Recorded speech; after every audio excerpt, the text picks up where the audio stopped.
welcome everybody then to the May meeting of the Goodwater Master Naturalist. And we're going to start off tonight with a little presentation from Mike Farley, who visited West Texas recently out to the Elephant Mountain Wildlife Management Area. So Mike, take it away. Thank you, Randy. Hello, can everybody hear me? Yes, we can. Yes. All right. Tonight's talk is briefly about Elephant Mountain, a place we visited in mid-April, but also about iNaturalist gatherings in general. They happen once or twice a year, sometimes even 3 times. We usually travel to a more distant place that's interesting. Also, we're looking for places that are underreported for wildlife. And so we like to boost the biodiversity from these places. We chose Elephant Mountain this year. So Elephant Mountain is located about 30 miles south of Alpine on Highway 118. It's one of those deals when you are driving toward it, the mountain keeps getting bigger and bigger, but you're not getting any closer. So it's a big flat top mountain. It's pretty fascinating. The iNaturalist gathering is organized by Sam Kieschnick, also known as Sam Biology from Texas Parks and Wildlife. If you don't know Sam, you'll get a chance to know him. He's given a talk on TMN Tuesday, June 8th. He'll be talking about dragonflies. So you don't want to miss that. Sam is wonderful to be around. He's very enthusiastic and everybody loves him. So we decided to go Elephant Mountain last year. We were up in the Panhandle at Matador Wildlife Management Area, and then this was the place that we chose to go this year. And so we've been looking forward to it all year, even though we knew we were not going to be allowed on top of the mountain to see the bighorn sheep. So it's a 23,000 acre property dedicated to bighorn sheep restoration. And it's been a big success, and it's helped repopulate bighorn sheep in West Texas. Our visit was, of course, just to document wildlife on a property that was otherwise not reported.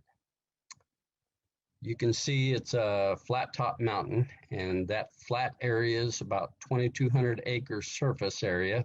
It's desert grassland, 6,200 feet above sea level, and it's always frequently in clouds. The property contains 5 distinct habitats: desert scrub, desert grassland, riparian zones, juniper pinyon oak woodlands, and deciduous canyon woodlands.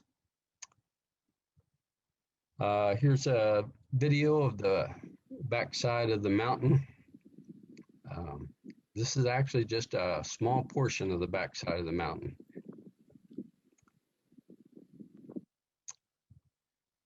This vertical terrain, slippery talus slopes, are where the bighorn sheep are most comfortable and safe from predators such as mountain lions and coyotes.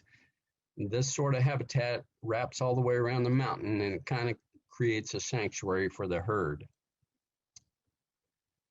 In the early 80s, 2 groups of bighorn sheep supporters lobbied Texas legislature for the funding of reintroducing bighorn sheep to their native West Texas habitats.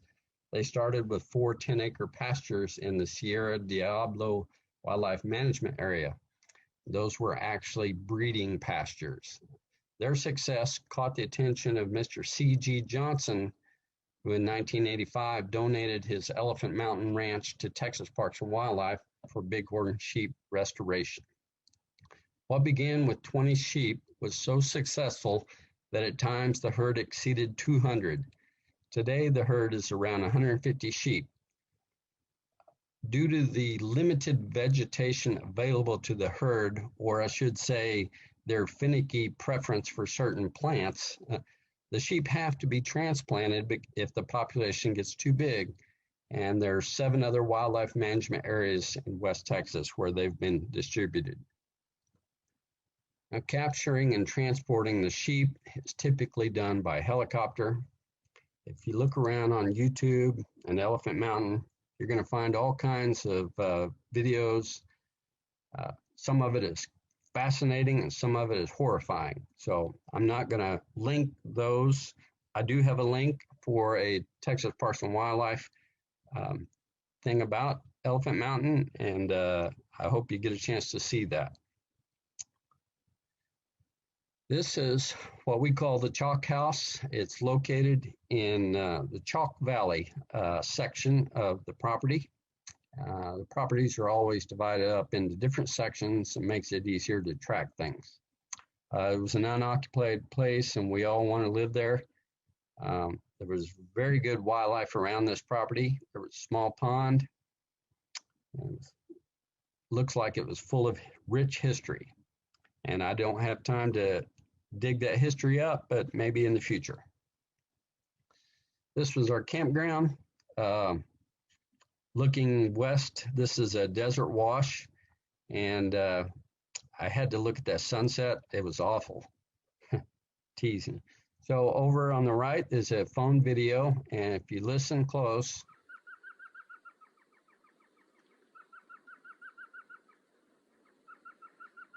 that's an elf owl, and we heard those every night we were there. And the next morning, I took pictures of where I thought he was. You can see there's a woodpecker hole in the top of that tree right there. I've got infrared binoculars here, and I'm sorry I didn't have them on a tripod. And there's no sound, but you can see some eye shine up in that woodpecker hole, and he blinks about 3/4 of the way through this video. So we're pretty sure that was our elf owl.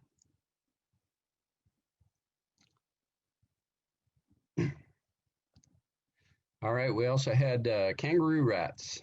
Sam brought some 24 live Sherman traps. We set those up around the campsite and the fence rows, and every morning we were there, it was in the mid-30s. So the tent campers weren't too happy about that. And this kangaroo rat is actually absorbing the warmth from Sam's hands, and that's sort of why he's so dormant. But they're pretty fascinating looking. This was new to me. Really long back legs, looks like 4 toes, fluffy, furry tail. Of course, I'm not satisfied with that live trap. I want to try to capture them myself by game camera. The burrows were all over the place. I picked out a fresh one. Just wasn't meant to be. Our old friend, the common raccoon, says hello, as he always does. This is the point where I embarrassingly admit I've never been to West Texas before. Everything west of Kerrville was new to me. I was very impressed with the drive out on I-10. All the road cuts were full of beautiful cactus. I wanted to stop, but I didn't. But I got loads of cactus at Elephant Mountain. I probably got a dozen different species, and here's a handful of them. Being around the mountain, you develop this admiration for the mountain, and it was very peaceful in solitude. This mule deer in the upper left barely paid attention to me as I drove behind him. And the mule in the bottom right, we all documented him in the same spot all weekend long. So it's kind of sad, but peaceful. It's the way of the mountain, I guess. This picture in the lower left is taken in the foothills of the Del Norte Mountains, which are east of Elephant Mountain, and they're actually limestone in origin. Elephant Mountain is igneous in origin. And some of us, of course, were a bit more familiar with this terrain, but it was still all foreign and alien to me. This Wilson's warbler graced my presence in camp. I watched him chasing small insects all over this hackberry tree. It was very delightful. And on the last day, I saw this small rattlesnake near one of my trail cameras. Here's some more wildlife. Actually, the vermilion flycatcher and what I believe is a desert cottontail were near post Park, south of Marathon, Texas. So they were after I left Elephant Mountain. Plants were plentiful. Cactus were plentiful. Wind and dust were very plentiful, as was the extreme drought. An acquaintance of mine by the name of Curtis Eckerman found this Texas banded gecko, and he found it under a cow patty.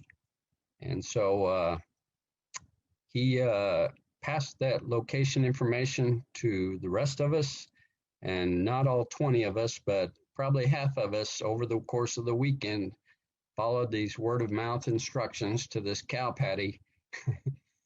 And we all got to document this banded gecko. It looks like he's endured some trauma, so he sought out this cow patty to get better. And without this bone vertebra on top of it, I wouldn't have found it. So there was really no running water on the mountain while we were there. These water troughs were all over the place in every section, and the wildlife was definitely taking advantage of it. I wish I had this video. I don't know what I've done with it, but these two mule deer were so timid walking up to this trough because they know the predators are also using these troughs. When I find that, I'll swap that out from this screen capture. I also saw mourning doves roosting on this ramp, as well as house finches and Scott's orioles on this ramp.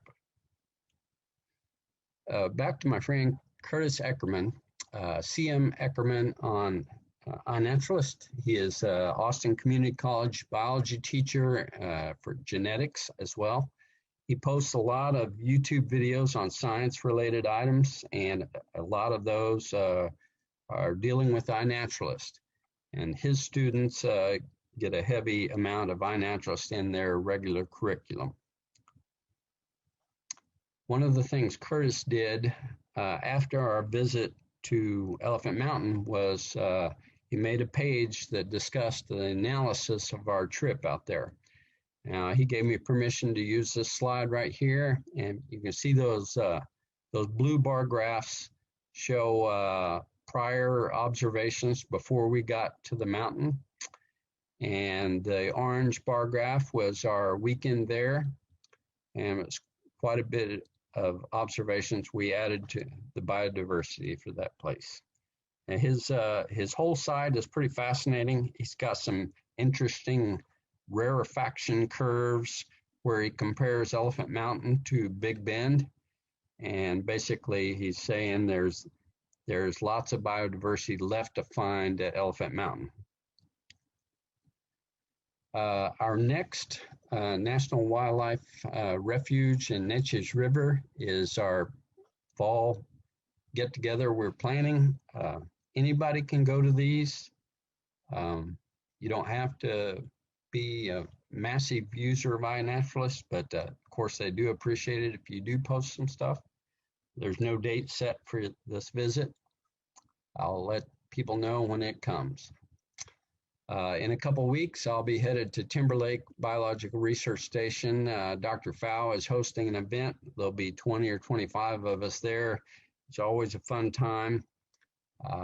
We'll have lots of moth lights set up, and we'll be walking around in the daytime documenting wildlife.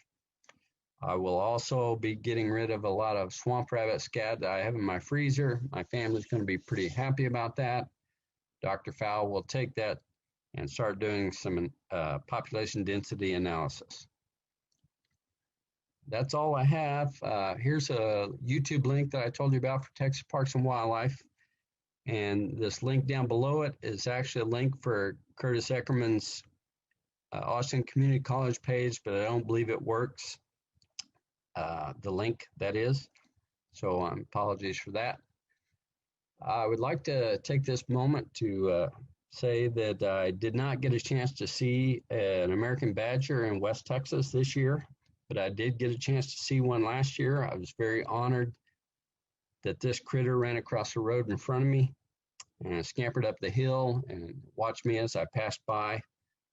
Um, I was aware of Dr. Owen when my kids were little, and we would visit Texas Memorial Museum. And so I didn't really get to know her until 2014 in my training class. And then I've seen her speak to 4 other training classes, and it's always a delight. I'm a little bit saddened that recent classes have not got to enjoy her fur pelts, and keying of the skulls is the most fantastic thing. It's a wonderful thing about Master Naturalist training. So I hope we can get back to that soon.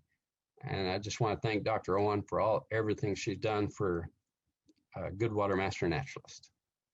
That's all I got. Thank you, Mike.